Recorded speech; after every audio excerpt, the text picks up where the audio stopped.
Hey folks, I am removing the surge suppressor from my 2509 as I get ready to put it into our new camper, which we should be getting in a couple weeks. So I just wanted to show you the process, what I did when I put it in.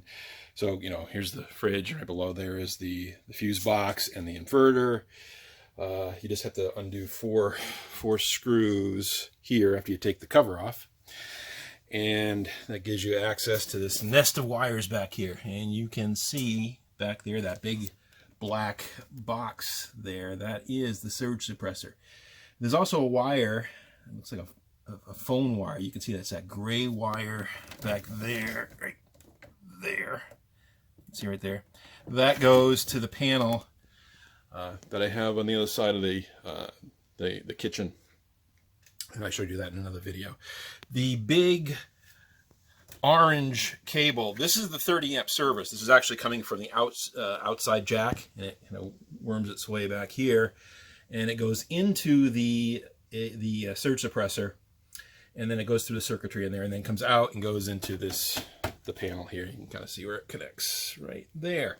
So what we're going to do is we're going to open up the surge suppressor and disconnect it. And I've got another splicing component that I bought that I'm going to put the two ends back together.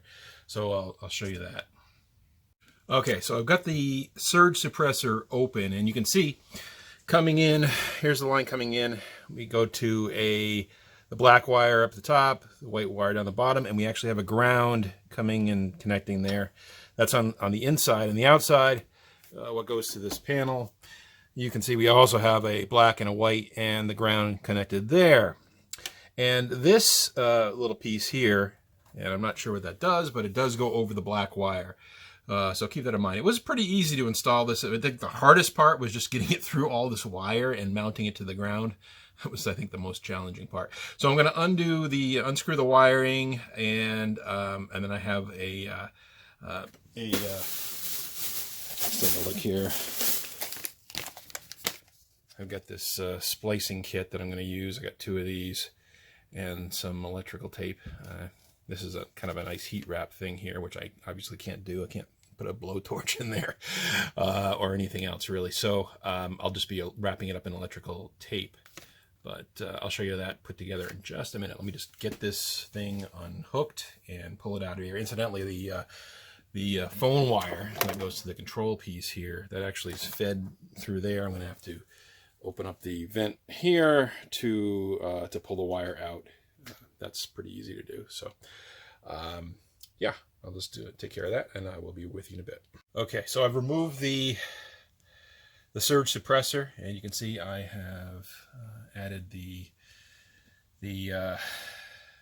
connectors there, and I'm just going to wrap them up in electrical tape so nothing's touching, and then I'm going to put this all back together. Okay, it is all wrapped up. I think it's looking pretty good. So now we're just going to put it all back together, plug her in, and see if it all goes well. So let's do it. All right. I'm just going to shove that back in there. That's the wire. I still have to get that. That's for the surge suppressor. Goes to the display. So just 4 screws there. Make sure I can hold this, and actually I can try.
We're all connected.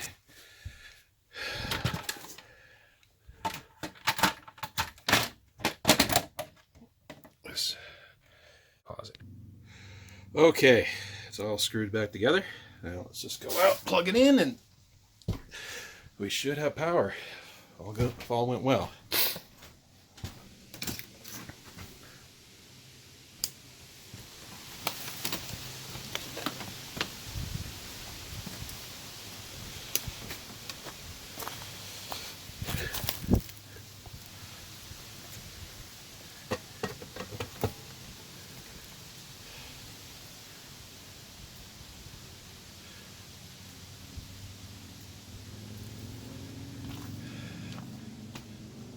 Okay, I was a little worried. I plugged it in and nothing was working. And it turned out that I had tripped the breaker. And it might have just done it automatically. So I just, down in the panel, I just flipped it back. And as you can see, we're lit back up. And we're good. We got the old surge suppressor out of the unit and ready to put into the new camper. This is a great unit, by the way. I think I mentioned I really love this thing. It does a great job keeping everything safe. Highly recommend everyone has some surge suppressor on their camper, whether it be a built-in one like this or the one that sits on the pole. You decide, but definitely you don't want to leave the house without it. Okay, so we're going to end this video here. I hope you got something out of it. I'm just going to wrap up a few more things that I need to do. Namely, I got to get the thermostat on. Maybe I'll do a quick video on that. Thanks, and take care.